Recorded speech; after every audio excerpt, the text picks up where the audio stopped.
Hello everyone. Hello. We should be live streaming just about now. Let me get to my comment section.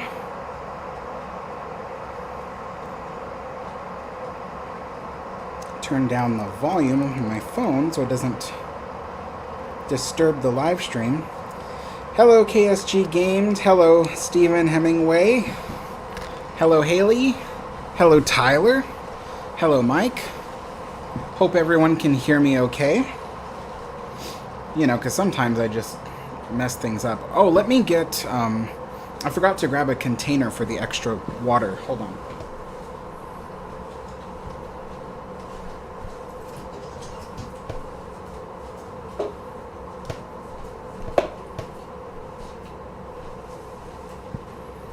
Okay, I am back.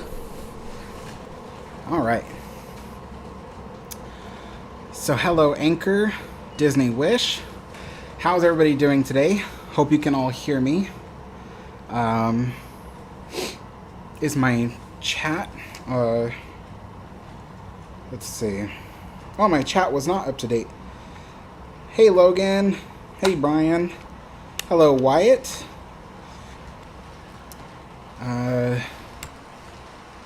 Let's see. Okay, let me just start preheating some of this. I already have some hot tap water in here.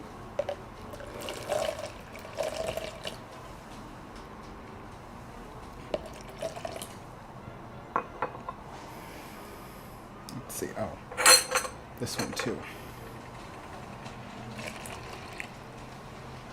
So today we're gonna do what's called Lady Grey, which I tried two streams ago, and someone told me that that I probably brewed it wrong because I didn't like it that much the last time I made it, and I think they're right. I think I brewed it wrong.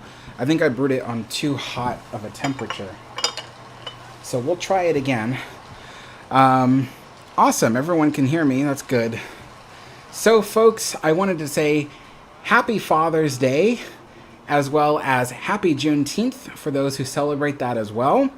I don't know if Father's Day is just an American thing, or if it's only today in America. I don't know what other countries celebrate, but it is Father's Day here in the United States. So I wanted to say that, and I wanted to briefly talk a little bit about my dad. Now, I do have to make sure that what I do say keeps him, in the clear, because he does like his privacy. So that's why he's not usually featured on the channel. But what I will say is that dads can be really awesome. I think over the course of my life, I have learned that I am a really lucky person to have a dad that is like mine. My dad has always been the kind of person who's always there for me, who's always supportive, who's always, who's always helped me with everything. He's someone that I could lean on when I need support. But the other thing too is that he is not afraid to tell me what I need to hear, whether or not I like it. And that's one of the things I've had to learn to understand. When you're a teenager, for instance, and you're in that rebellious phase in your life where you just want to be independent, I think it's easy to see a father figure especially as someone who's stern, who doesn't let you do what you want to do. But my dad has always lived his life, especially as a parent, with the idea in mind that he's not my friend, he's my dad, and he's going to do what's best for me in the way that he knows how. And that was something that as a teenager I didn't appreciate. But as an adult now, I look back on it and I go, that is one of the best qualities about him, was that he wasn't there to please me and make me, let me do whatever I wanted. He was someone who was always there to be a guiding force, who was supportive, but firm that, this is this is how things are. And so that's one of the things I've learned to love about my father. As well as I've had great respect for him. He became a father at an age that I would consider young. I believe he was 21 or 22 when I was born. And at that young of an age, it's easy for a lot of men to become overwhelmed and not want to be involved. But my dad has always been someone who has looked his responsibilities right in the face and met them one by one. And so my dad, from that point on, was no longer a kid. He was my dad. And he was that way with my sister as well. She is my half-sister, but she has always been my dad's daughter. That's the way it is. And that's another thing I respect so much about him, is that there's no question. We share the same mother, but he is, my sister's father. And that's another thing I respect so much about him. And so, my dad's always been a really amazing guiding force in my life. I don't know what I would do without him. So, Dad, if you're watching, which I don't know if he watches these things. I know he watches some of my videos, but Dad, if you're watching, Happy Father's Day. I love you so much. And thank you for helping me to get where I am today. Thank you so much. All right, folks, let's get into this. Time to begin the brewing process. Let's see here. I know there might not be a lot of people watching today. Hopefully they're out celebrating with someone, maybe family, father figures, parental figures. So, let's see.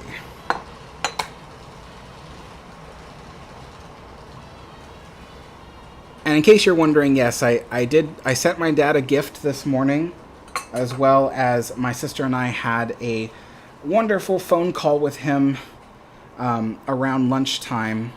So he does live very, very far away from where we live, but we were able to have a nice phone call with him. So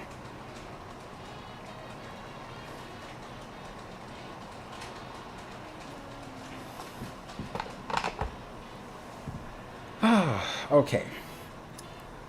Now, the key here is that I have to let the water cool down just a little bit, because I think what I did wrong last time, as somebody had told me, was that I just immediately put it in a boiling water like I would normally do for English breakfast tea. But because this is a more delicate tea, you have to put it in at a slightly cooler temperature. So we're going to let that kind of cool down just a little bit. So let's see. All right.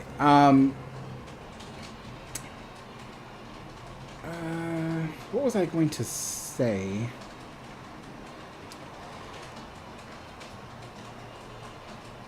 I don't remember, but I did read an update on... I don't know if anybody follows the Titanic Honor and Glory game.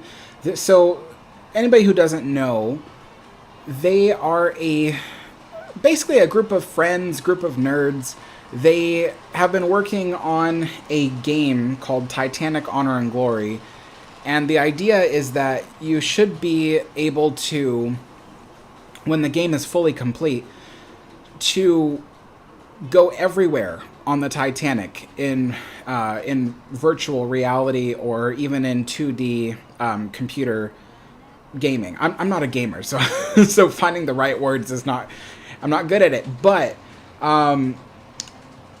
they've been developing a demo of the game. It does not at all represent what the original... Well, the finalized game will be, because the finalized game will be on a newer game engine software. So what that means is basically the demo that they have out now is a much lower quality than what they are planning to put out as the official game. But the demo is still really amazing. They have this thing called Demo 401, version 4.2? Anyway, and they are designing a version 5 that will go on Steam, I believe it is. So if you have Steam downloaded on your computer, you can play the demo version 5 when it eventually comes out. And again, the demo version 5 will be really cool, but the actual game will be much, much, much better. And so I've been following it, and today they put out an update publicly, and they're talking about how it's coming along nicely, and that possibly we might see, if I read it correctly, I think we might see in July the new version 5 demo come out on Steam. If I read that correctly, I think that is how it is. Let's see. Wyatt says Unreal Engine 5 is what it will be on. It's currently in Unreal Engine 4. Yes, that's correct. It is currently on Unreal Engine 4, but the finalized game will be in Unreal Engine 5. And that's what'll make it so much more amazing, is that Unreal Engine 5 is known for its really realistic graphics. There are some images I've seen online of landscapes rendered in Unreal Engine 5, and I thought they were photographs. I did not realize that they were rendered game images. So just imagine how realistic Titanic will look in Unreal Engine 5. But yeah, so I've been following that quite closely. The alpha, which is a version of the finalized game, I think they said they're going to continue working on it in July once the version 5 of the demo is released, because they kind of want to bring up the hype of the game, and so the demo 401 has been really popular, and so they think that by releasing it on Steam, it'll be even more popular and might help them gain some traction for their finalized game. I know a lot of people have been waiting well over a decade for them to finish this game. I do think they are, in a way, very close to being done. In a way. I don't know how do I put that into words. They've come very far.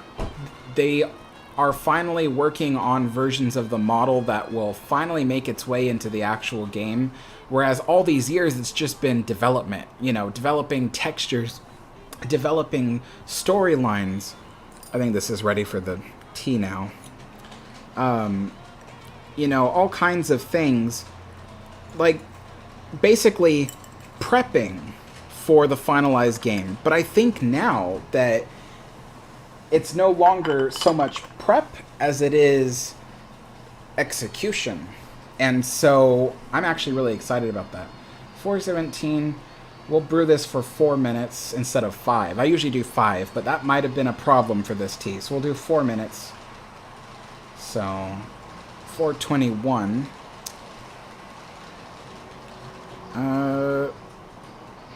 Russell says, what do you think was the ugliest ocean liner that existed?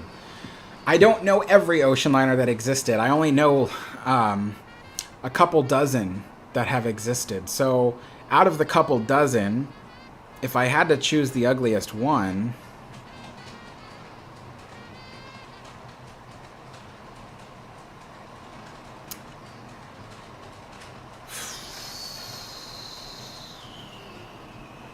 nah, I can't. I can't tell you. I can't, because it's an ocean liner everybody loves. If I say it, people will cancel me. I can't do it. So, yeah, moving on. Tyler says, I thought the game was released in 2016. No, they released a demo in 2016. I believe that was the first demo that they released. But they didn't release the full game. The full game is still... Yeah, it's still under production. But But I think they're getting closer. I think they've got their priorities aligned finally. I think that things are starting to look up for that project. So it's been a long time, you know, in the making, but I think they're... I keep wanting to say the home stretch, but that might actually be a bit optimistic. Let's see. So...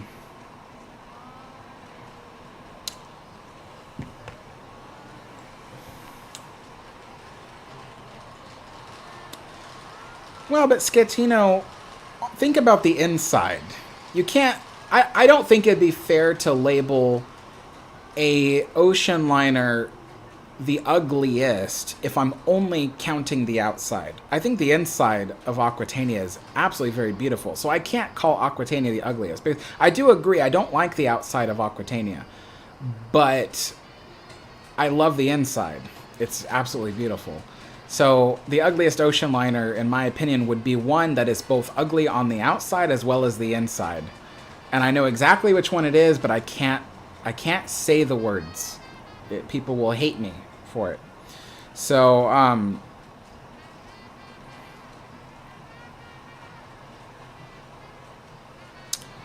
Tyler, to answer your question, the reason why they don't release those games on Nintendo Switch is because that's not easy. They don't have programmers who can program for that. Like, that's not something you can just, you know, just start, you know, hacking away at. You have to have knowledge of how to program for those specific things. They did explain that the end game, the final version of the Titanic Honor and Glory game, they eventually want to release that onto consoles. But even they admitted that that is still far off in the future because they don't have the people who know how to program for that.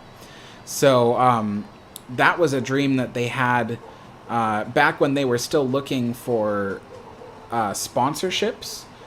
And they looked for years for sponsorships, but no one officially sponsored them. So they decided to stop looking for sponsors and to just start developing the game as it is. But yeah, they don't have the people who can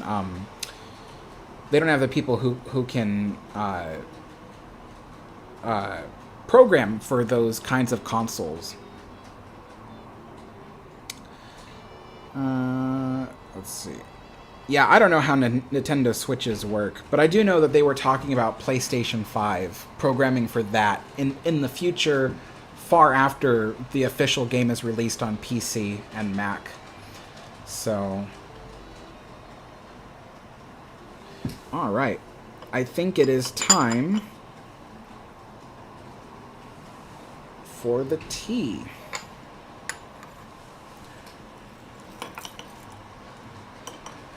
Give that a quick stir.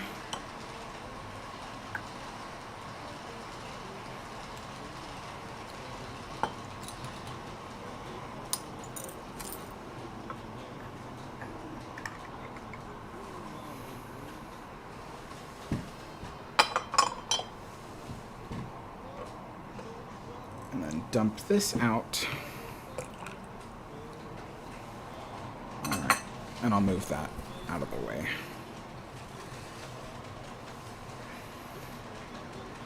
Alrighty.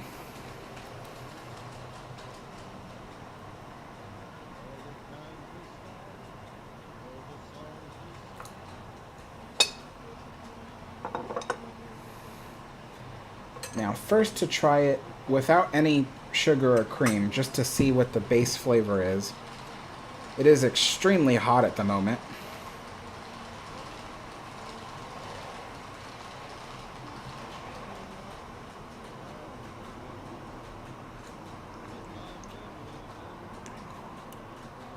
That's better than the first time I had it, for sure. The first time I had it, it was incredibly bitter. This isn't as bitter. Now let's add a little bit of sugar. Now normally with black teas like breakfast tea, I would put 1.5 of these demi-tasse spoons of sugar, but I'm gonna see how it is with just one, because it is a really light tea.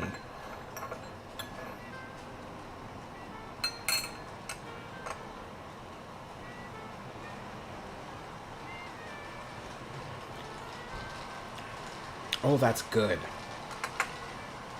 That's really good.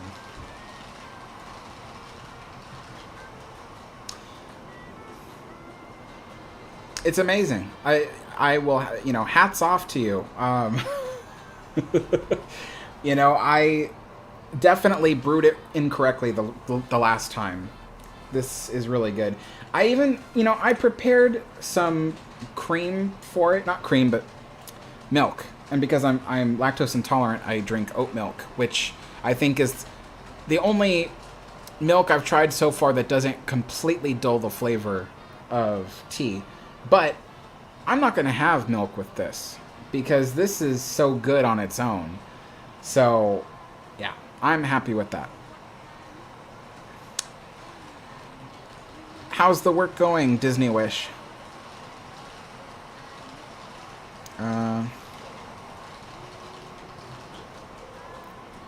Russell says, I thought the Aquitania looked grand with its 4 funnels, especially as it was still sailing in the 1950s. There is something pretty amazing about Aquitania being the last 4-funneled ocean liner in service. I thought that was pretty cool. But just to imagine, you know, Aquitania, the service life it had, you know, 2 world wars, and then in between that, operating as a successful ocean liner. It's just absolutely amazing. You know, it's definitely on my list of documentary or mini documentaries that I want to make. So, yeah, absolutely. All right, time for one of the sandwiches. I always let these just sit out and sit out and sit out, and then, you know, then I get mad at myself because they start to get a little bit stale by the time I get to them, so.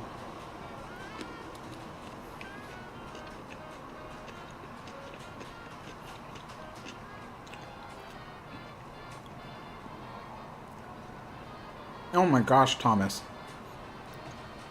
The chain fell off the infuser, and then the infuser came open, so all the loose leaf tea went everywhere. Oh my gosh. So sorry. Well, hopefully you're able to rebrew it, maybe, and then, you know, have a better luck the next time.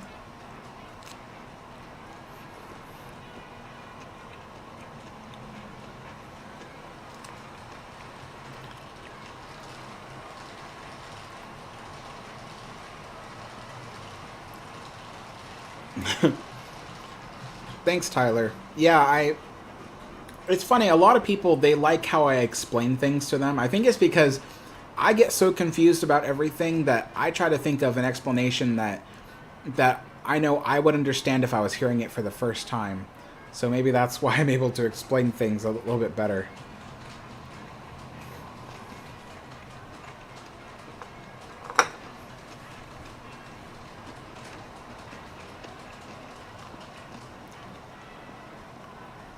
It's funny, I was going to make crumpets for today's tea time because I finally have the jam, but I ran out of time and I just didn't feel like making crumpets, frankly.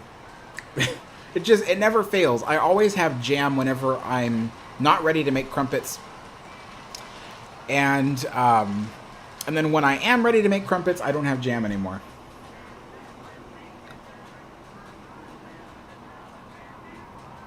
Jeffrey says, hi Alex, do you have any idea when Queen Mary will reopen? Yes, so there's been some documentation that's been sent around the city council. I think on Tuesday the city council will vote for whether or not to allow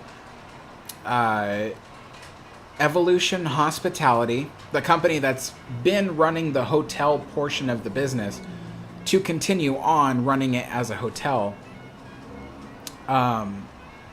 And it looks like from that paperwork, they're hoping to reopen October 1st, according to that paperwork. So, fingers crossed, if everything goes really well, the ship might reopen on October 1st. And especially if that's the case, I really want to go down there and see the ship and film more of it. Film some live streams.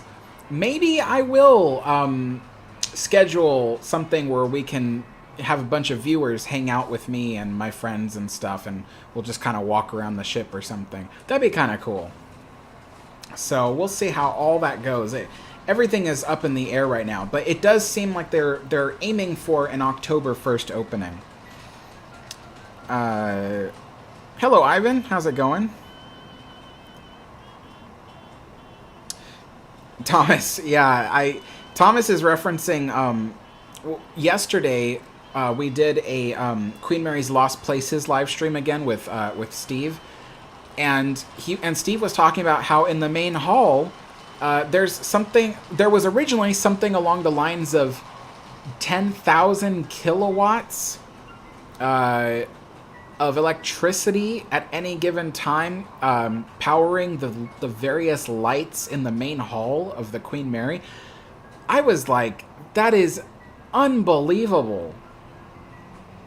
10,000 kilowatts. I said kilowatts, right? 10,000 kilowatts? Something like that? I forget. But yes, Thomas is right. There was an unbelievable amount of power that went towards keeping all those lights on in the main hall. Even I was just dumbfounded by that, you know. But I do remember reading stuff about how many light bulbs there were. There was tons and tons of them. Yeah, it's amazing. I'll have to rewatch the live stream again to get the exact information. But, yeah, you know, Steve knows so much about the ship. It's so cool all the time to talk with him about it. I'm always fascinated because he always has this information I've never heard before. You know, he has access to research and information that, you know, I've never seen. It's really cool. So learning stuff, you know, that Steve tells me about the ship, it's really neat.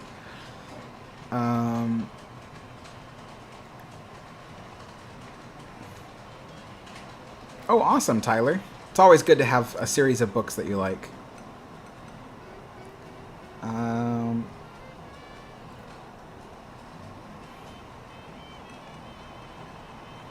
Yeah, Jeffrey, I don't think they'll skip the Halloween thing because that makes them the most money throughout the year. And that's not saying much. True, they earn a lot of money from it, but it's never been enough money to make the ship extremely profitable. But it is their most profitable event, I think, of the year. So as much as I personally don't like the event, I do have to admit that the ship kind of needs it. So I think that's why they want to reopen the ship by October 1st, is they really want to get, you know, that that funding in that comes through the Halloween event.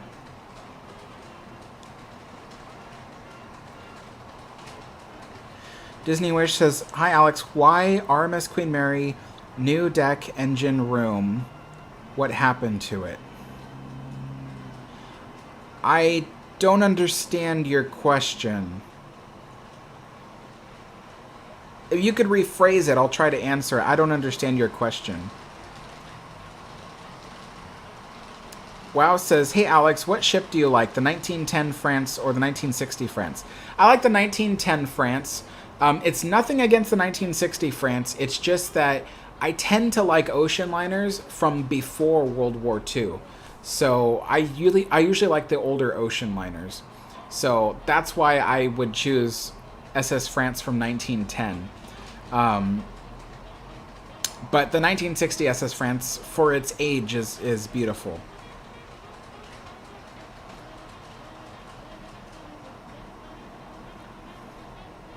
Yeah, Tyler says, well, Queen Mary's power generation makes enough electricity to light Charleston, South Carolina, and Atlanta, Georgia, which is correct. Well, I think it was correct for the time. At the time, it was correct. But I think today that those cities are now very, very huge. But Evan asks, can they take the pigskin off in the main hall? Well, according to what Steve was saying, it's probably...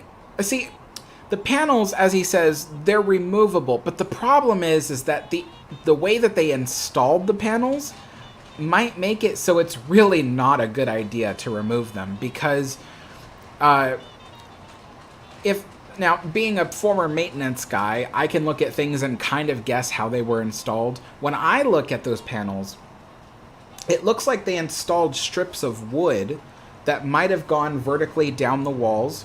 And to those strips of wood, they installed the pigskin panels. If I'm correct, then those strips of wood were probably hammered and nailed into place right over the original wood paneling. And if there's that many holes in the paneling, it's really, you know, and the panels are only like this wide, and they stretch the whole, all the walls.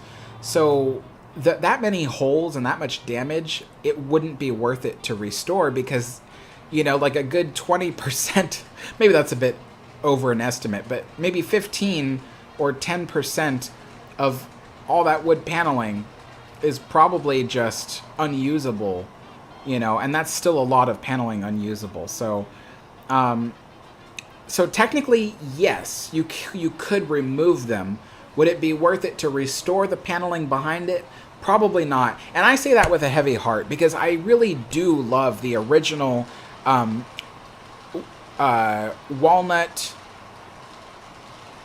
paneling. No, oat nut paneling. No, what was it? Oak nut paneling and chestnut paneling that was originally in the main hall. I really loved the way that looked. So it is with a heavy heart that I have to say I don't. Steve might be right. It might not be worth restoring. So.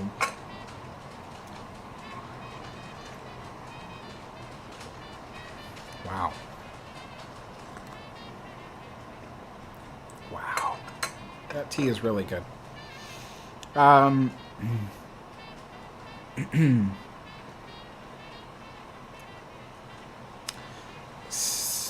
Steven says, have you and Steve thought of doing a book? I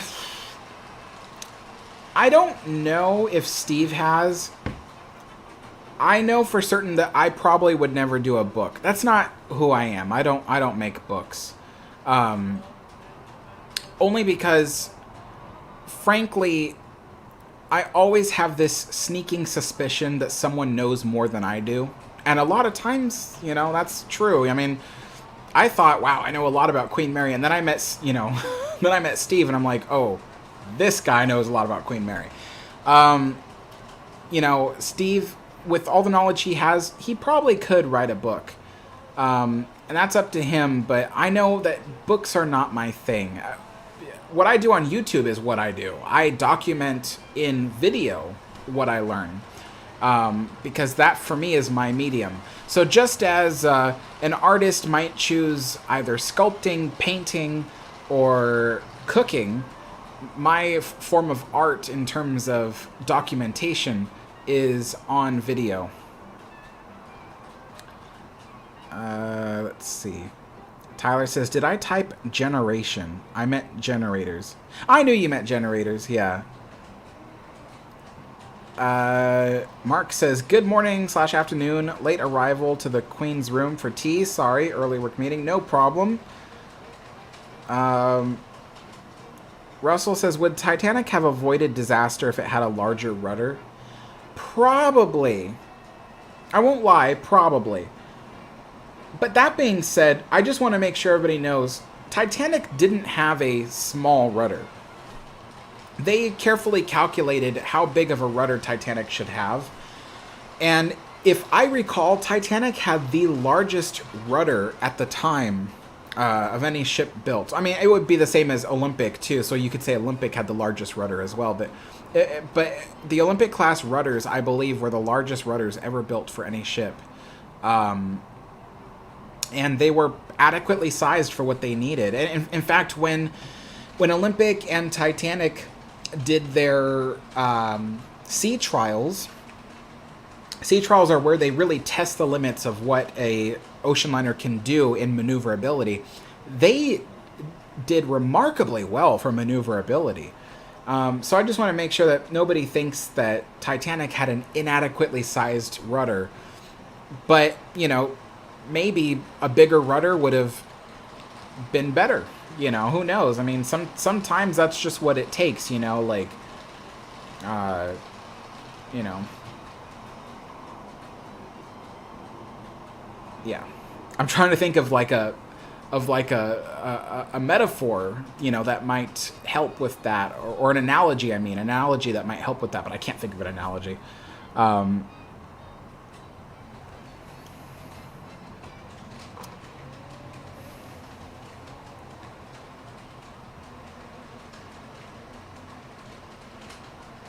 Haley, yes, I did actually, and they had to stop doing that because of the fact that it kind of made the room a little bit muddled. So they kind of had a difficult time harmonizing it. And in fact, I think that when they decided to make them all sing in English for that final room, I think that that actually helped a lot. Because now today it's like a grand finale to the ride.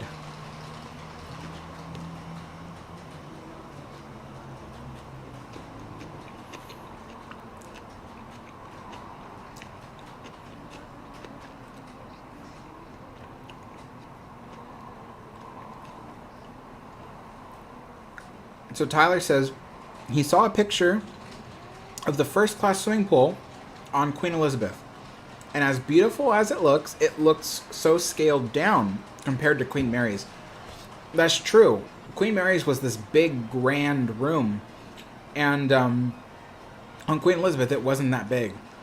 And it's funny, I've heard mixed things. I've heard some people say, oh, Queen Mary's swimming pool room is, the first class swimming pool room, is so big and beautiful. And then some people say, oh, it's too grand, it's too weird, it doesn't make sense. Frankly, that's probably the very thinking that made them design Queen Elizabeth with a smaller swimming pool room. I do prefer Queen Mary's first class swimming pool over Elizabeth's, only because, you know, you don't really get to see that kind of grandeur anymore, you know. So, but yeah, Queen Elizabeth actually made a lot of her various rooms smaller, but then certain other rooms were much larger. Like, the main hall on Queen Elizabeth was taller than the main hall on Queen Mary because they just had more headroom. They had more space to make taller ceilings. In fact, I'm a little bit jealous of Queen Elizabeth's main hall because it just looked so grand. That being said, I think square footage wise, it probably wasn't as big as Queen Mary's by square footage.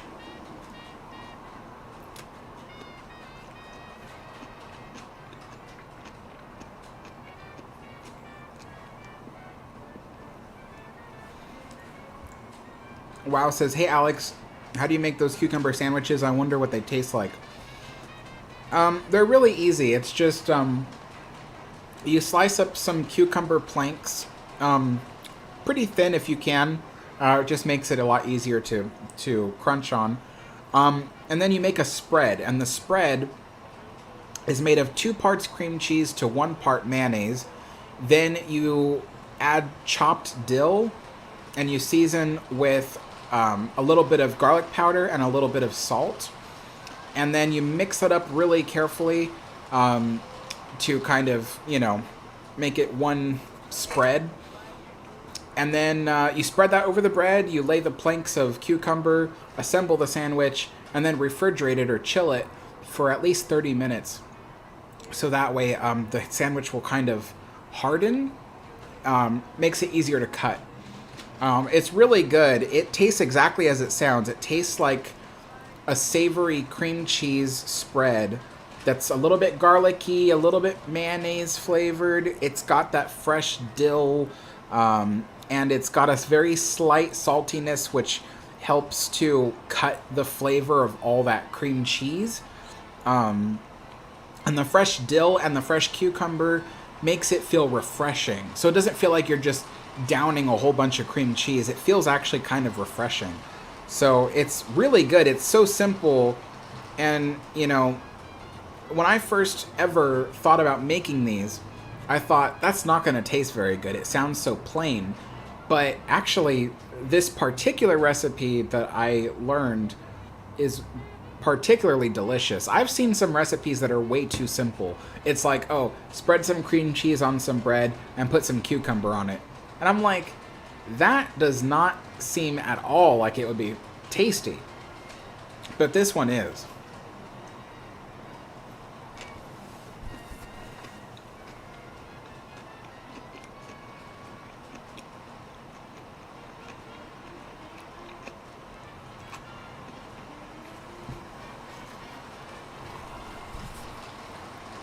Vincent, I honestly don't know. I don't know that much about Normandy's engineering. Jeffrey, I think so. I think that if I go down there when the ship reopens, I might try to schedule one of those days to do like a meetup with a bunch of, viewers and Queen Mary fans, and then kind of hang out for a little bit. So I think I would. But it also depends on how much time I have in SoCal, because I do have family that really want to see me and visit with me. I do have friends that I haven't seen in 2 years who I would like to meet up with again as well. And then, of course, with the Queen Mary, I don't know when the next time I'll see it is, so I really want to be there and film every last square inch of it that I can, so that way I can make future videos. So I will be quite busy when I go down there. So it really depends on what my schedule looks like and how many days I'll have down there.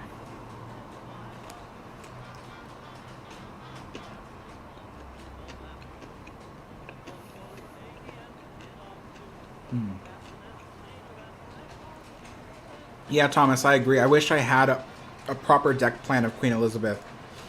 I've seen some deck plans being sold on eBay, but they're so expensive. They can be like $80 or $90, and you only get like first, second, or third class for that 80 or 90 bucks. I don't have that kind of money. And, I... what I was able to create myself was I created a graphic that I took Queen Mary's... so all of Queen Mary's engineering spaces are technically located on G deck.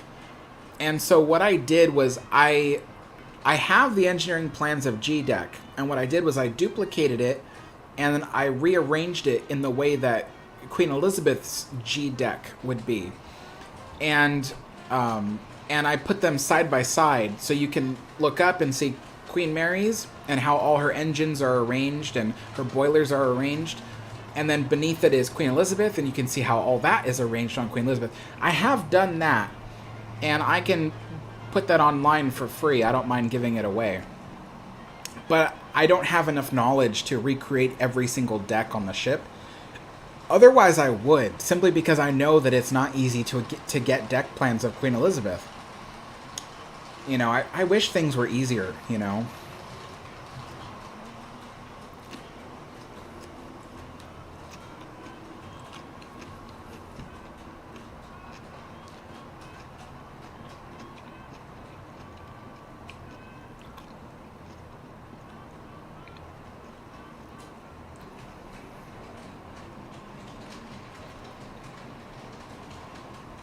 Yeah, a lot of passengers and crew preferred the Mary.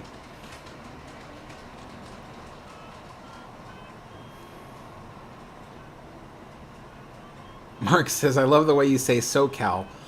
I can't wait to fly to LAX again and down to Long Beach to stay aboard the beloved Mary. Yeah, I grew up in Southern California, so when we're outside of Southern California, we just call it SoCal. But when we're there, we refer to specific cities and specific places. But I have noticed that that whenever I'm talking to people and just trying to reference the area in general, I often say SoCal, because you can't just say LA, because you might be talking about Orange County, or you might even be talking about San Diego, or Riverside. So it's kind of like you just you have to just say SoCal, because it just kind of covers the general area. But yeah, it's what we called it, I guess.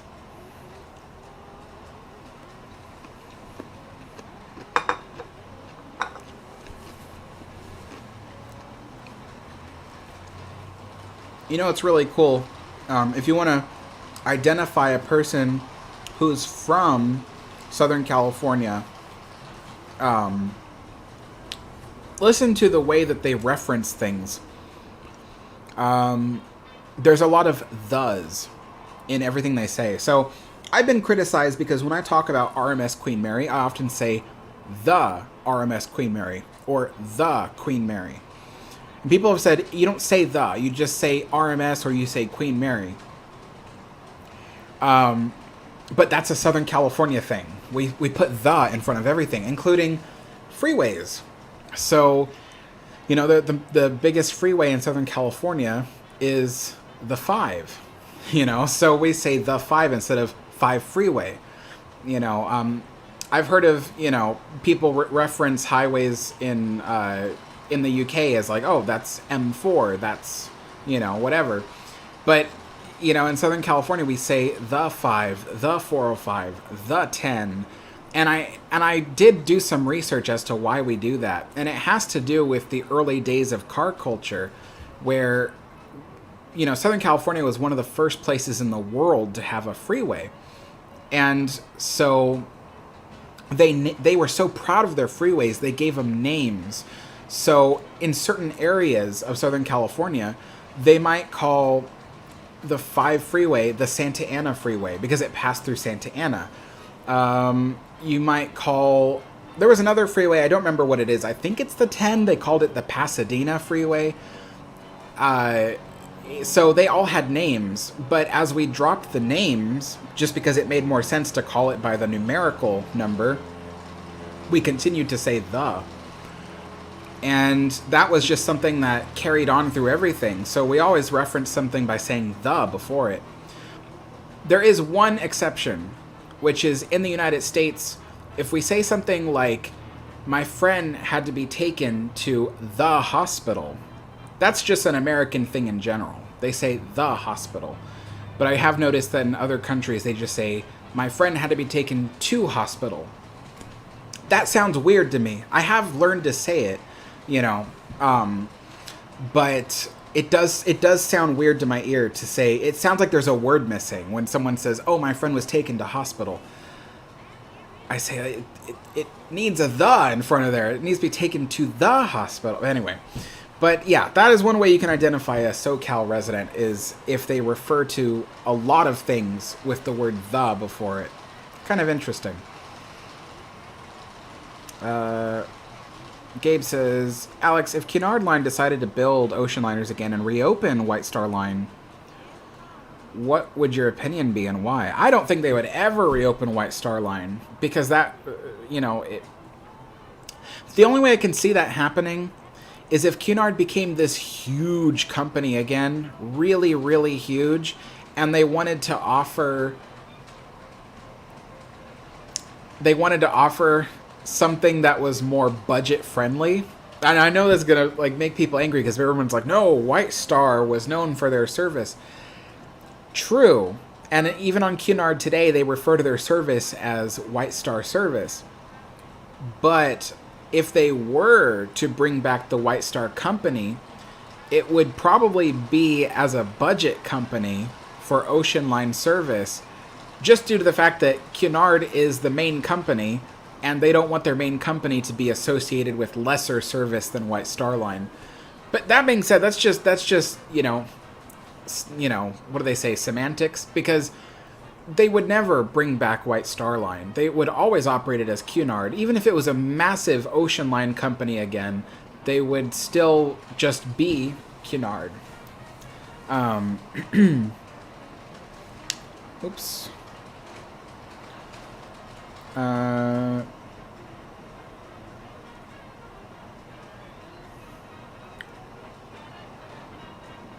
John says, hi Alex, in yesterday's stream, Steve pointed out call buttons used for passengers to summon stewards.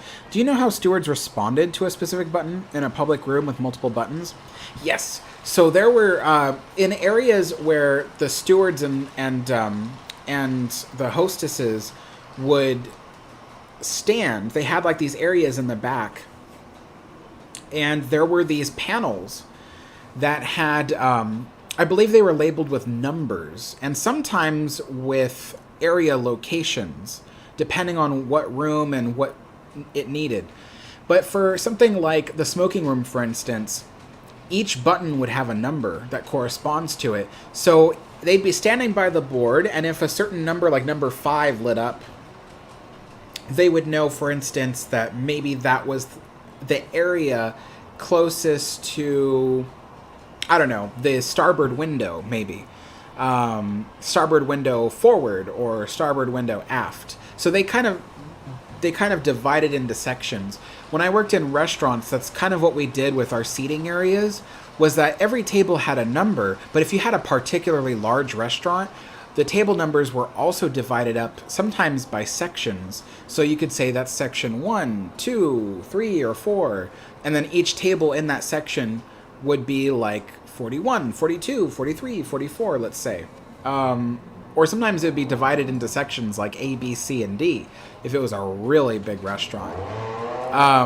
So that's kind of, they did the same thing back then for the ocean liners, for their call buttons, was that they sectioned off every room, and they knew, the stewards knew what section was what, and if a light turned on for a specific section, they knew exactly where to go. And usually if they were in that general vicinity, you would see like the passenger kind of be like, you know, signaling them, you know, light my cigarette, please, you know.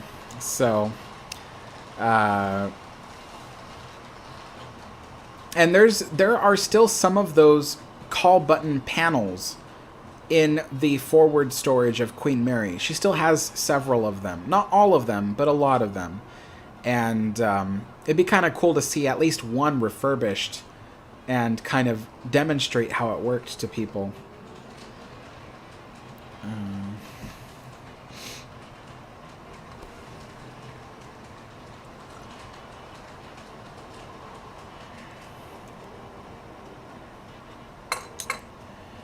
Vincent says, was Queen Elizabeth shorter than Queen Mary from top of funnel to bottom of keel? So before I answer that, first of all, I know everybody's going to go to Wikipedia and immediately go, yes, Queen Elizabeth was far taller than Queen Mary. Don't pay attention to what Wikipedia says. From bottom of keel to the top of the mast, the Queen Mary and Queen Elizabeth were identical in size.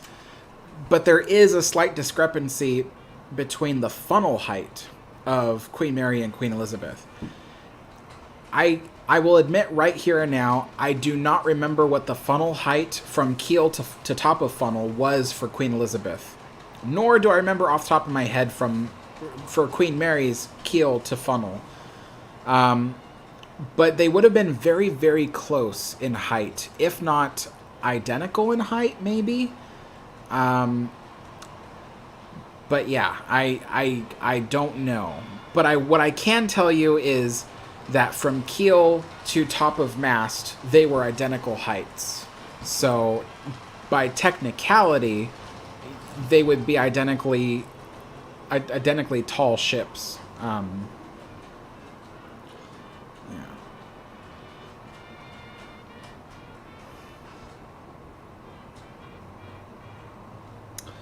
Haley says, did you know that the Merrily song that Walt Disney World's Mr. Toad used was the same song that Disneyland's used from 1955 to 1982? I would assume so, because the song came directly from the movie. I don't imagine that they would use a completely different song. In fact, I'm pretty sure that the one that they play at Disneyland today is still that same song. Unless the one that they used to play was not the original song.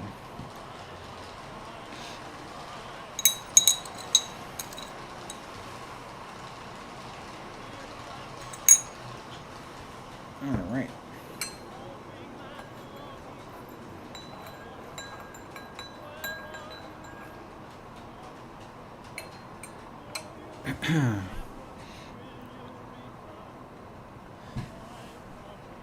Hello there, Gabe. No problem. I know everybody's busy.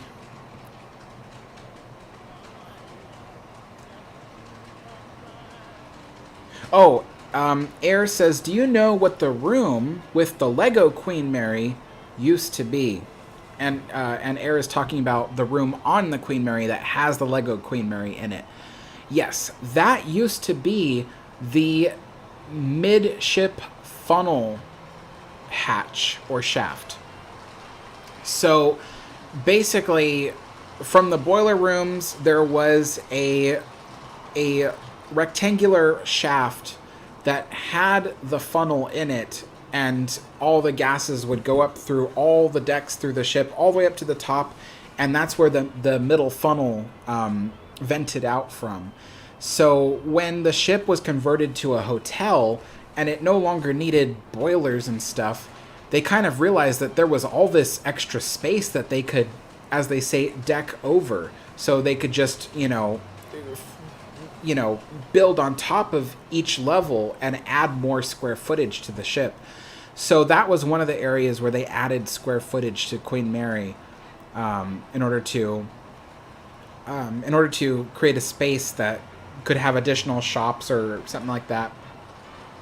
As far as I know, for the most part, all 3 funnels on most of the decks are completely decked over. Not every deck, but most of them, they're decked over. But yeah, that's what that room used to be. It used to be the funnel shaft. So there used to be nothing in there. It was just a wall that surrounded it. Yeah.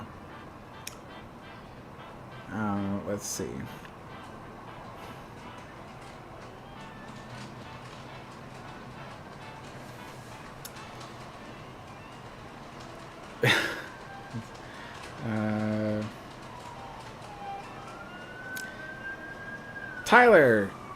Tyler asks, is the material called Bakelite or Bakelite? Depends on if you are American or British, or yeah, American or British. I'll just leave it at that simply. Americans would probably say Bakelite, but in the UK it would be called Bakelite. And so I think that properly, I feel that even though I'm American and I would normally say Bakelite, I feel that probably the more proper pronunciation is Bakelite. So, yeah. But it just depends, if you feel like pronouncing it the way Americans pronounce it. So, it's just like the difference between Birmingham and Birmingham.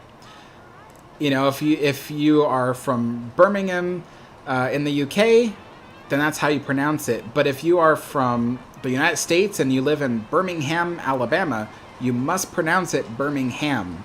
You cannot pronounce it Birmingham, because people there will not be okay with it. And vice versa. If you go to Birmingham, UK, they will not be happy with you calling it Birmingham. So, kind of funny. I referenced that because I did get in a verbal altercation once with someone who did not like that I was calling Birmingham, Alabama with an H. So, let's see.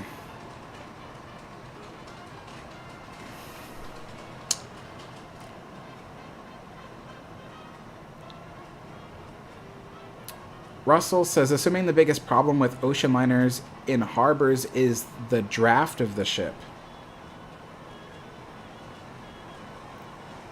I think that was a response to something else I said, but I don't know what you're referencing. Yeah, that's just a statement. Yeah, that is true. The biggest problem with ocean liners in harbors is the draft. The draft can make the ship too deep for most harbors. So that is an issue with being a cruising ocean liner. But if it's, just a deep water ocean liner, the kind that just goes across, like, the North Atlantic, let's say, it shouldn't be a problem.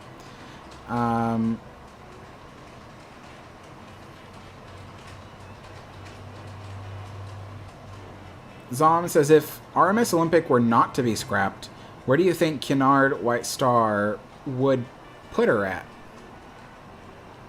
Honestly, maybe Liverpool. I really feel like that would have been it. If Olympic was not scrapped, she probably would have been placed in Liverpool. I don't know why. I just feel like that's what it would be.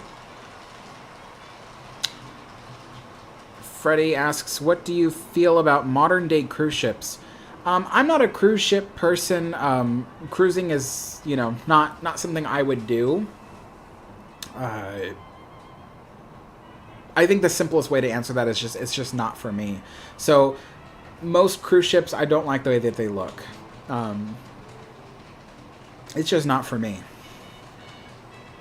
But Grimtune says, hello Alex, what do you think of 1930 through 1960 cars, and what is your favorite? I'm not much of a car person, actually. I couldn't tell you what car is what or anything like that. I don't know anything about cars. So I really couldn't tell you. But I know that I have seen some 1930s cars. I have a neighbor who has a car from the 1930s. It's like a Ford Model A, I think it is. See, I don't know anything about them, but it's a beautiful car. I know it's from the 1930s. It's a beautiful car. But I couldn't tell anything more about it. I don't know anything about cars, but yeah. I don't have a favorite.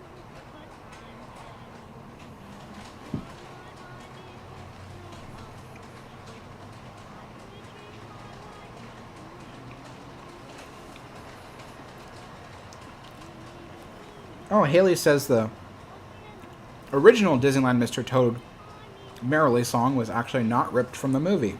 Oh, okay, I didn't know that.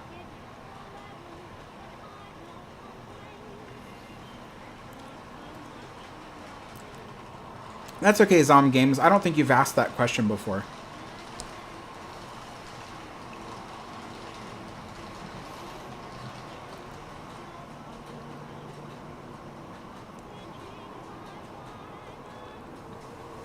Vincent asks, what do you think will become of Queen Mary 2 when the time comes for a new one? Will it be converted to a hotel, or will they scrap it? I hope they keep it around, maybe in New York City, one of its ports of call. There is a very big chance it will be scrapped. Now, the only reason why they've kept Queen Mary around and QE2 around, and originally they tried to keep Queen Elizabeth around, is because they were really famous ships. You know, even SS United States, it's been kept around. If Normandy had lasted through the war, they probably would have tried to keep Normandy around as well. But it's because they were really famous ships. And, you know, Queen Mary, Queen Elizabeth, QE2, they all served war duty. So they also had kind of a patriotic importance to them as well. Queen Mary 2, knock on wood, has not been used in war so far. It is, and it's mostly, in this day and age, regarded by most people as just any other cruise ship. I mean, you ask any person off the street, someone who probably doesn't know anything about ships, you ask them to look at Queen Mary 2 and you say, what kind of ship is this? They would say it's a cruise ship. So that's because most people don't know what ocean liners are. So that will play into whether or not the ship is actually saved from the breakers, which is why I have very little confidence that it will be saved. I hope that it is saved. We don't have very many ocean liners in existence, and frankly, I feel that Queen Mary 2 could be a very successful floating hotel, because one of the things they had to contend with Queen Mary and QE2 was that their rooms were really not designed like modern hotel rooms. They were very cramped, very small. The amenities were not up to date. I mean, you go in the original Queen Mary and there just aren't enough power outlets, for instance. Stuff like that. So I do feel that Queen Mary 2 is much closer to a modern day hotel room. And there is a big possibility that that might help her to make money, especially considering the amount of rooms Queen Mary 2 has aboard the ship, or cabins, I should say. You know, Queen Mary, QE2, for their size, they don't have enough cabins, which can make maintaining the ship more expensive just due to the fact that there isn't that many people filling up the ship. But it is possible that Queen Mary 2, having so many cabins, could possibly, just by filling up, earn so much money that, you know, she could be profitable as a hotel. So if there was a reason to keep her around, it would probably be for that.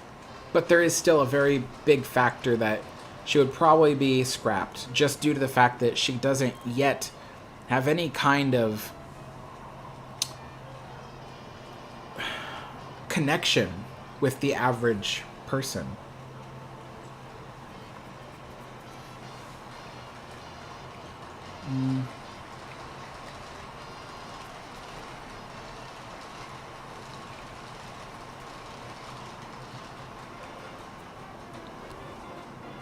Larry's model says, how does an ocean liner docking bridge work? So it mainly operates as kind of just backup. So what happens is, if they're docking a ship like Queen Mary, mostly all they have to do is have a few officers back there, and they walk from one, starboard to port side, port to starboard, making sure that the back end of the ship isn't going to collide with anything. If it is going to collide with something, they can phone up to the bridge of the ship and tell the harbor pilot or the captain what's happening, and the harbor pilot and the captain can adjust how everything is being done. Or the reason why they have usually a helm and some telegraphs back there is for just in case, if it is, let's say it's a stormy day and the wind's blowing really hard, and they're just, they see the edge of a dock right about to strike the rear of the ship. Let's say they don't have enough time to call up the captain and be like, do this, do that, we're about to strike. They could probably adjust the telegraphs to tell the engine room, activate, I don't know, port side propeller and push the ship forward or something. Or they could use their phones to ring the tugboats and such. So this is where my knowledge gets a bit fuzzy, I will admit. But to my knowledge, they would only operate the helm and the telegraphs if it was absolutely necessary back there. But most of the time, they were really just monitoring what was happening at the back of the ship, so that way they could relay that information to the bridge. So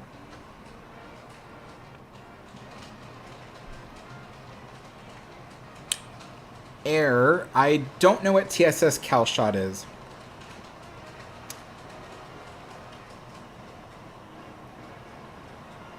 Tyler says, oh, I saw Jake's canceled video on Titanic 2. Yes. Anybody who hasn't seen that video, you should watch it. It's from Bright Sun Films, and it's about the Titanic 2 and how it's basically canceled. He wrote everything perfectly in that video. I couldn't have said it better myself. I've been saying for years, that Titanic 2 is never going to happen. Even the theme park version is not going to be finished. I've seen it my whole life. Growing up from a small child now to a grown adult, I've seen over and over all these projects canceled. It just doesn't work. And the only one that was even close to coming to real fruition was the theme park one. But it's very common in China for theme parks to run out of money before they're even finished being built. So I knew that one was overconfident in their ability. And I think that they have run out of money, and I think that they have abandoned it. Because so far, for the last 6 to 8 months, there's been no work on it at all. And there's now plants growing on that one. The Clive Palmer Titanic 2 they've never officially announced its cancellation, but it's canceled. It's completely canceled. They haven't been working on it at all, So, yeah, I suggest everybody watches that video. It's on the Bright Sun Films channel, and he says it perfectly. It's not going to happen.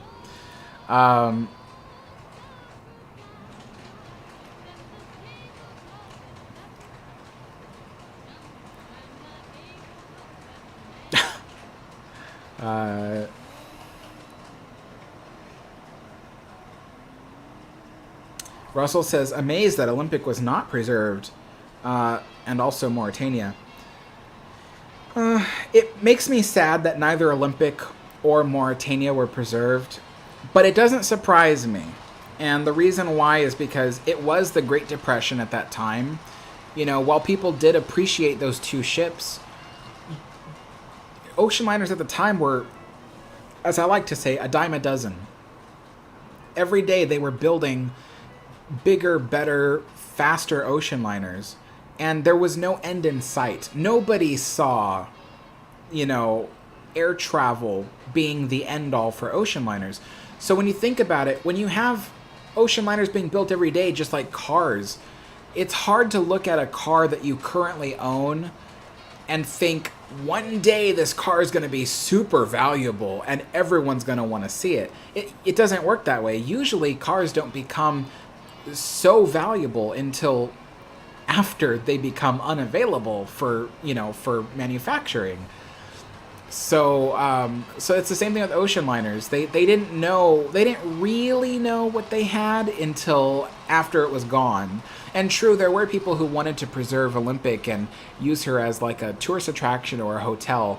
But the reason why it didn't gain much traction was because they didn't have investors. And the investors weren't interested because, like I said, ocean liners were a dime a dozen. A newer, better one is always being made at the time. And so they just thought, why preserve this one when the next one's probably going to be even better? You know, and so, yeah, so that's why it was really hard to get the funding they needed to preserve Olympic. But it would have been nice. It would have been really nice. Whoa.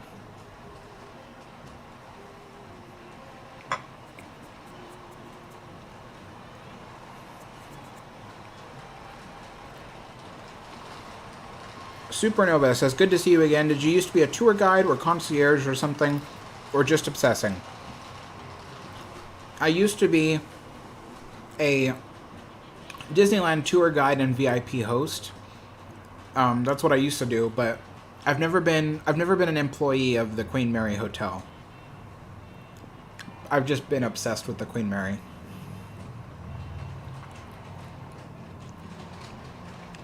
Oh yeah, Zom Games, I agree. SS Kiwatin definitely looks like Lusitania on the inside in certain areas.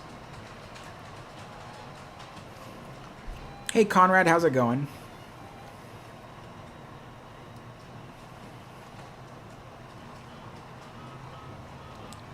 I didn't know that Olympic was missing a propeller blade.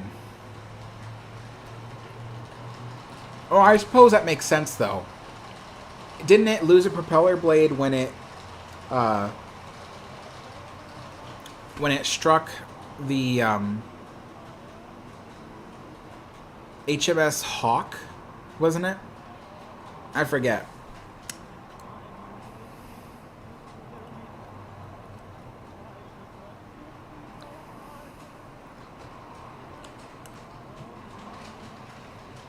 Hello, Haley. Yes, I did.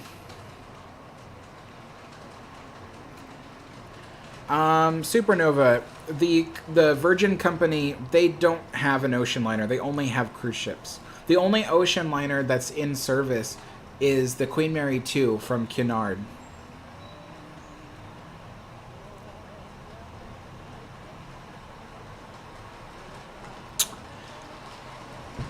I'm gonna try to pronounce your name. Please forgive me. Sujai says, hi Alex, first of all, love your channel, but the biscuit that looks like a pancake, what is it called? And what does it taste like? Are you talking about these ones? Or something I had in a previous live stream? This is, oh, whoa. Dropped it. This is a chocolate covered Mcvities digestive. So it's a tea biscuit, very much like a cracker. If you've ever had an American graham cracker, it reminds me of that. If you can imagine a plain graham cracker, it tastes like that, but it's covered in milk chocolate on the top. So it's pretty delicious even on its own. Even better with tea. You dip it in the tea and kind of hydrate it a little bit. Mm-hmm.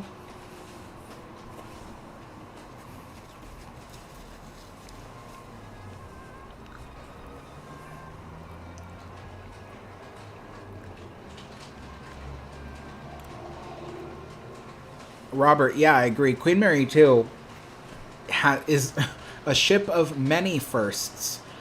And so, it's a very respectable ship, let alone the fact that it's the last in-service ocean liner.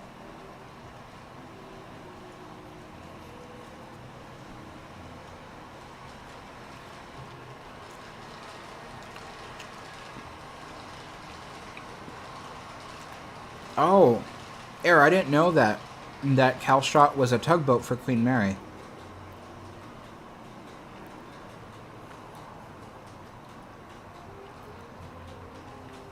Oh, Thomas, that would be really cool. You're right, it would never happen, but it would be kind of cool to see Nomadic, meet Queen Mary again. But it's amazing to think that Nomadic is the only White Star Line ship still in existence. Technically, Queen Mary isn't fully White Star Line. She was Cunard White Star Line, but she's not fully White Star Line. And she was originally designed 100% by Cunard. So that makes her a Cunard ship through and through.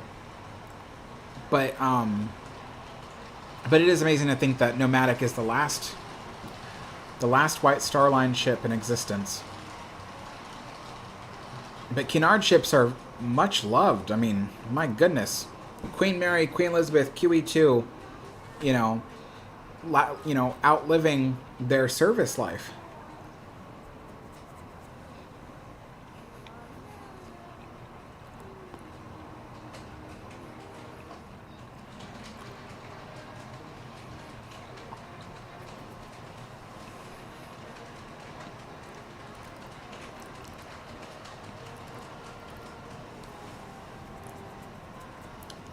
Right, Tupiep. The sewage on Queen Mary was temporarily held in retention tanks, but eventually dumped out overboard. So there were a few reasons why it was kept in retention tanks at first. I think mainly just to make it more efficient for pumping out the sewage. But yeah, they filled up a sewage tank, and then as the tank got full, it was then completely pumped out into the ocean at the time. Trash, believe it or not, folks, trash on Queen Mary was also dumped overboard. They had a few garbage collection chutes, and so the stewards would bring bags of garbage to these chutes. The chutes had a hatch. You open up the hatch, and you throw the garbage inside, and there was a trap door floor to it. And what you did was, after you closed the lid and you pulled the handle, the trap door would open and the garbage would slide out of the hull of the ship and into the ocean. So yeah, they used to dump their sewage, their wastewater, their trash. Everything was dumped overboard back then. It wasn't because people were evil. I know some of the kids in the audience will be like, "Oh, that's terrible." It wasn't because people were evil. It's because people thought, well, the ocean is so big. If you dump anything in there, it'll just disappear. But decades later, we now know that stuff has negatively affected the ocean. We know stuff better now. But back then, people just looked at the ocean and they thought, well, it's just so big. You can't hurt the ocean by dumping stuff in there. And you can even imagine the coal-fired ships, heck, even the Queen Mary, which was oil-fired, they would clean out the flues of the boilers. And what they would do with all that extra soot, they would mix it with seawater and then pump the seawater out into the ocean. So, ships, like Olympic, for instance, they dumped out so much soot and so much ashes from the boilers. It was just incredible. It was like all of it was turned into a silty mud that was dumped out over the edge of the ship. And that harmed the environment tremendously. Not to mention all the shipwrecks and all the coal that was dumped out into the ocean. Lots of pollution. So I won't sugarcoat it, folks. I love the Queen Mary, but she was a very polluting ship. So...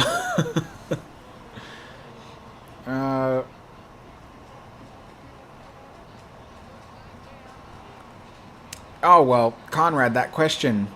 If I was on the Queen Mary crossing the Atlantic, what 2 other ships would I like to look out every day and see? Queen Elizabeth.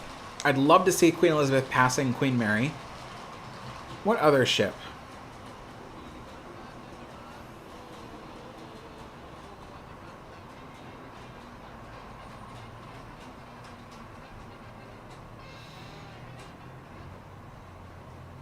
I suppose any other ship after that, but maybe Normandy. It'd be kind of cool to see Normandy passing Queen Mary.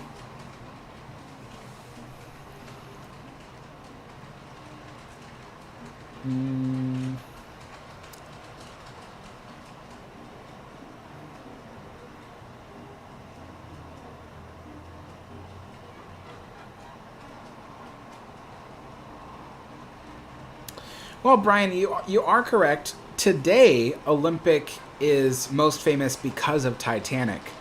But at the time, Olympic was actually more famous because she had developed a reputation of her own for a whole year before Titanic. But even then, Olympic lasted through a world war.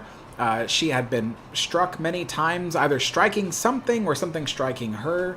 And surviving. Olympic was, as you probably know, was known as Old Reliable. So people came to love Olympic.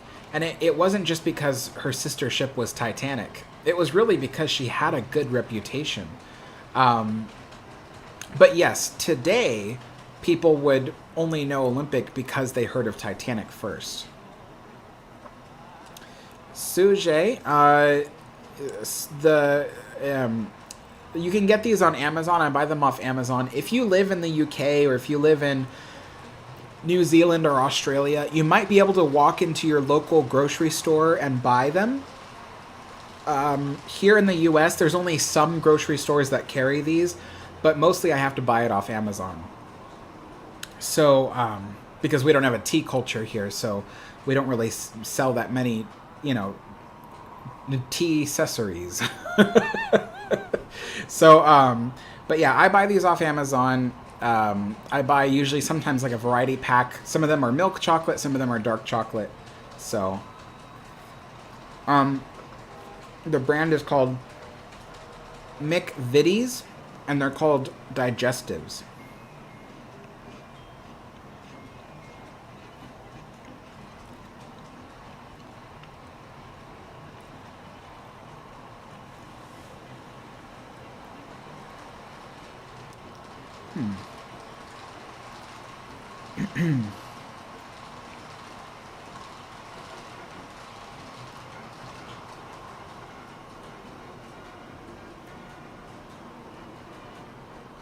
Yeah, Tyler, I suppose I would be a Queen Mary zombie. I know for certain that if I ever came back as a ghost after death, I would definitely haunt the Queen Mary. Well, first I would haunt my enemies, just to get back at them. But then I would haunt the Queen Mary.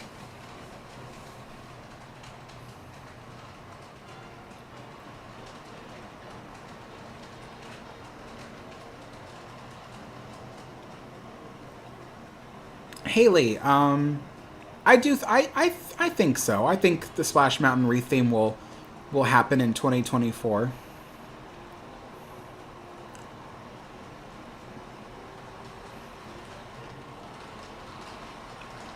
Perspective.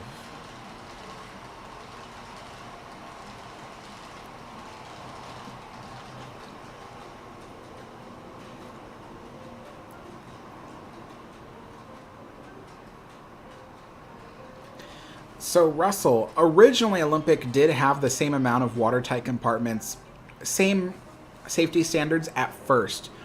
After Titanic sank, they made some major alterations to Olympic. They raised the height of her watertight compartment bulkheads. I think sometimes a deck or two above. they did a lot of things. I can't even list it all. They added extra lifeboats to Olympic.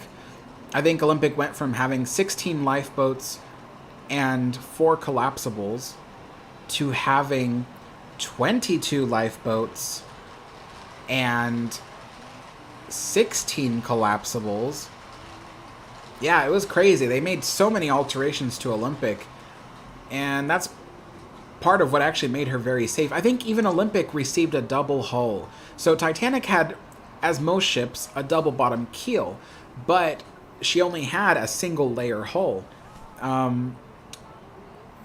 But after she sank, they gave Olympic a double hull, just like Queen Mary had a double hull. And Mauretania had a double hull.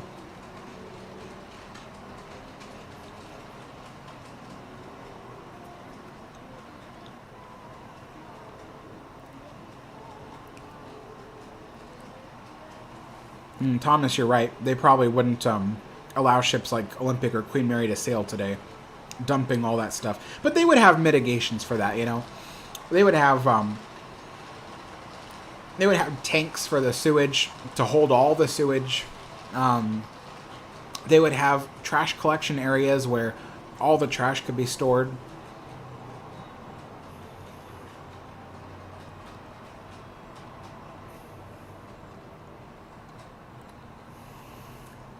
Oh, thank you, Mark, but I don't have an address that I can give out to people. See you later, Mike.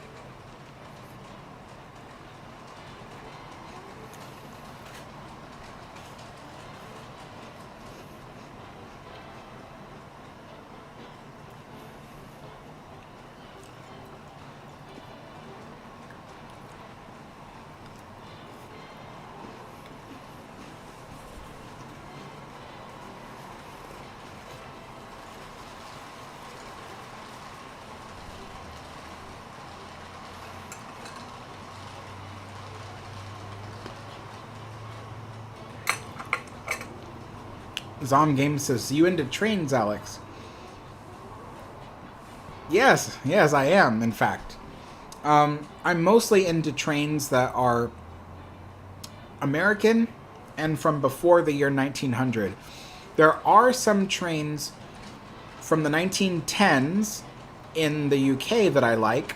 I don't know which ones. I'm not that well versed in UK trains, but I have seen some that date from that time that I think are pretty cool looking. But yes, mostly I'm into steam locomotives from before the year 1900 in the United States, and especially if it is narrow gauge. I love narrow gauge trains. My whole model train set behind me is a narrow gauge train set.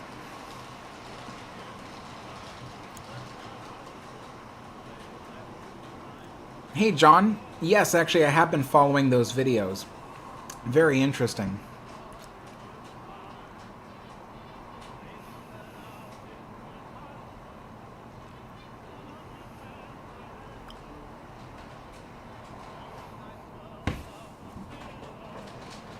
Zom Games. I don't know what that is.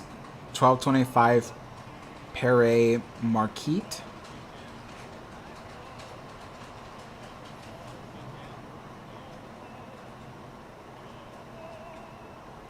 Thomas says, do you think that White Star would be more prominent in the merger if they hadn't have scrapped a bunch of their older ships? I think so, yes. It is said that by some historians that if they hadn't scrapped as many of those ships, they would have definitely been the dominant one in the merger. And, you know, today we would have seen White Star Line be the main company.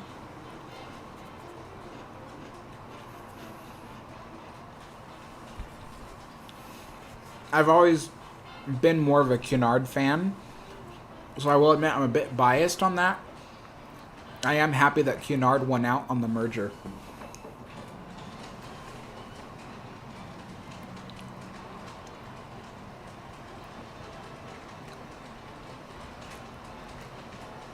Zom. Oh, okay. I didn't know that.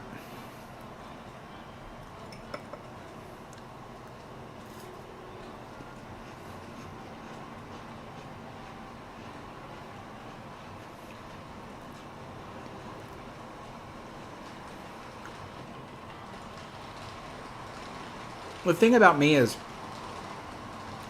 I know a lot about steam locomotives and trains in general, but I've never been one of those kinds of people that can say, oh, that's number something, something, something, you know, from such and such railroad.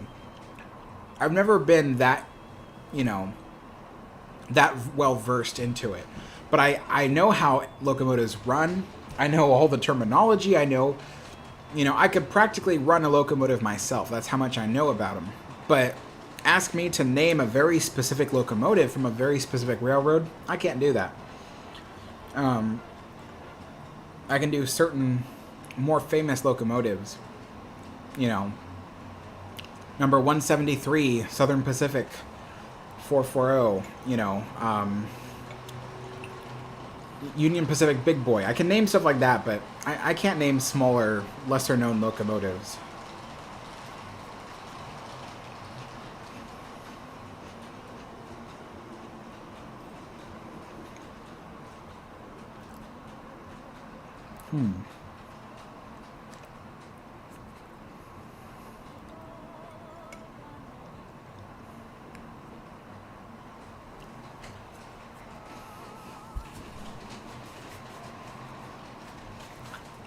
You know, I'm worried about, folks.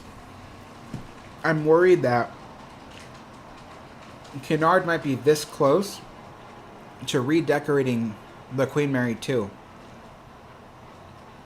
And that frightens me because Queen Mary 2,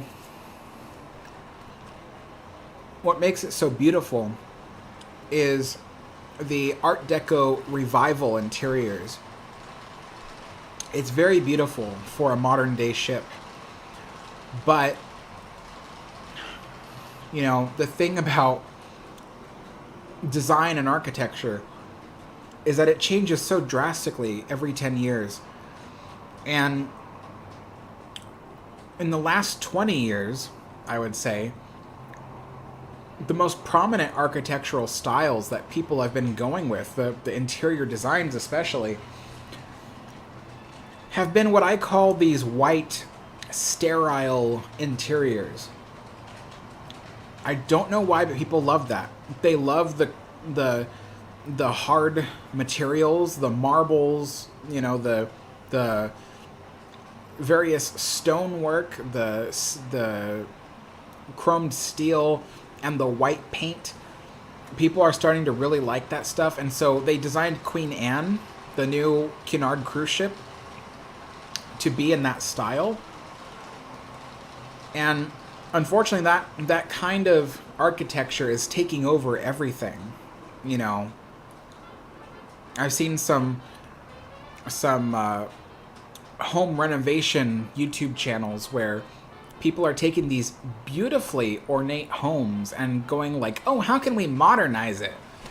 And I'm like, why would you want to modernize such a beautiful old home? They're taking these beautiful Victorian houses, the kinds that were designed to have lots of color, lots of patterns. And they're going, let's modernize it. Let's paint the walls white. Let's paint the wood white.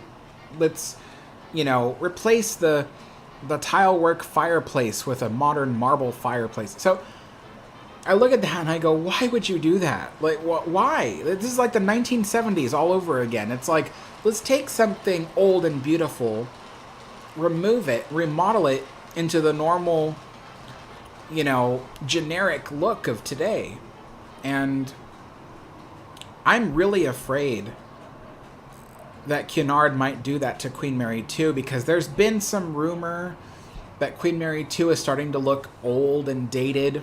Granted, keep in mind, she does have an Art Deco interior, so that is part of the reason why she looks old. But less and less people in the modern times are appreciative of Art Deco style. There are people who join the Art Deco societies around the US and stuff like that, and, you know, and the UK and all the other major countries. But generally speaking, you know, most people prefer modern architecture. And so I'm just really afraid that they're just going to redecorate Queen Mary 2 to have a modern interior.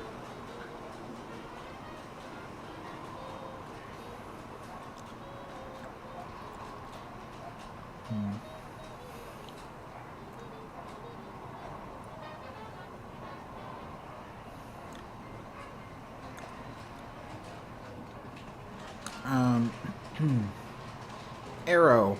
So if they had kept one of the children's playroom interiors, they would have had to modernize it, because most children today wouldn't play with the stuff that's in there. Plus, you have to think the toys that were designed for the 1930s are not considered safe for what kids would play with today. So they would have to modernize it, and as part of modernizing it, you would ruin it anyway. So, it's, I don't think in the end, when all is said and done, that it mattered whether or not they kept one of them operating as a modern children's playroom, because it would have been destroyed anyway to make way for the things that kids expect to see today in a playroom. But I do agree that Queen Mary is lacking a place for children and for teens to go.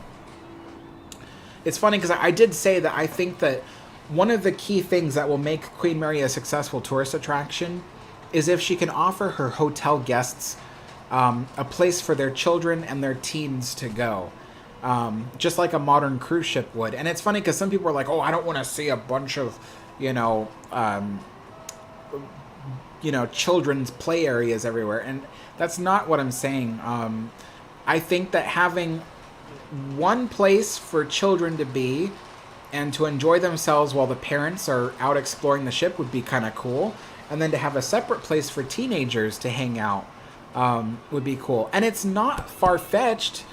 Queen Mary, when she was in service, she had a place for children. She had a place for teens. It's not out of the, it's not out of the ordinary. That's what Queen Mary had. So it would be cool if they brought an idea like that back, because you do want more families to visit the ship.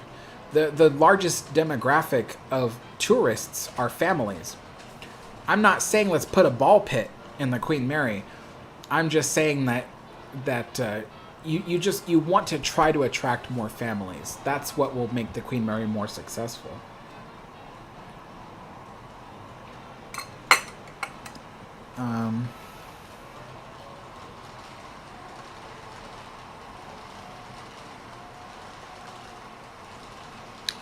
Haley, I don't think it's going to be rethemed, especially not after how the movie has been failing at the box office.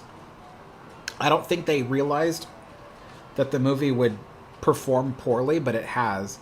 So, yeah, I don't think Space Mountain will be rethemed to Buzz Lightyear, especially after how poorly the movie is performing right now.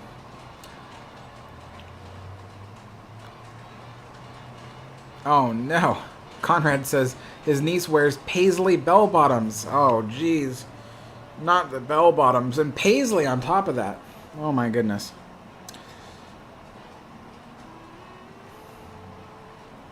Strasburg says, hey, Alex, do you know all of the remaining ocean liners in existence that are still afloat? All of them, no. A great number of them, yes. Queen Mary, Queen Elizabeth, Rotterdam. There's a Japanese one. I don't remember the name of the Japanese one, but it's as far as I know, it's the only Japanese one in existence.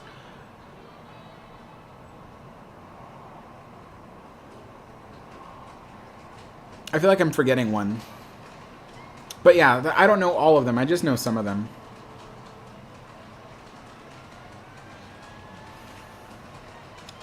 Supernova says, lead tastes so good when you're young. Yes. I suppose so.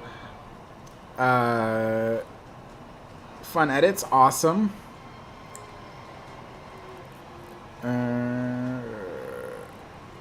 Conrad says, maybe polyester too. Oh, jeez.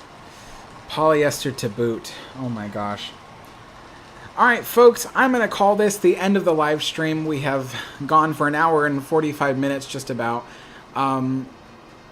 Let's see. Today is Sunday. There will be a video out on Tuesday. Wednesday is the next Tea Time live stream. Friday is another video, hopefully a history video of some kind. We'll see. My goodness. And then Saturday will be some other kind of live stream. We're not doing a Queen Mary's Lost Places because Steve will be out of town this weekend. So this weekend instead I'll do something else. Maybe we'll do some Railroads Online live stream. Maybe we'll explore the Titanic again or something. I don't know. We'll see how it goes. Anyway, folks. Anyway, folks, thank you all for watching, and I'll see you all next time. Bye-bye.